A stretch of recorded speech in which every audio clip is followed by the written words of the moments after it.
ആമേൻ, ആമേൻ.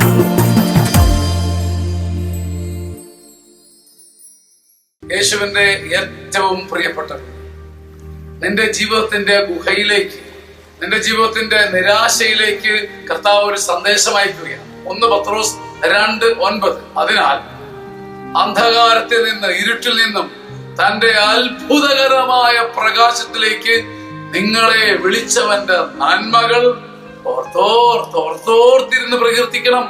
ഏത് സമയം കിട്ടിയാലും, വാ തുറന്നാലും, അധരം വിടർന്നാലും, നിന്നെ ഇരുട്ടിൽ നിന്ന് പൊക്കിയെടുത്തവന്റെ നന്മകൾ തോരാതെ നീ പ്രകീർത്തിക്കുന്ന തോതനുസരിച്ച് നിന്റെ പ്രകാശം വർദ്ധിക്കും. നിന്നെ ഇരുട്ടിൽ നിന്നും അത്ഭുത വെളിച്ചത്തിലേക്ക് ദൈവമാണ് കൂട്ടിക്കൊണ്ടുവന്നത്.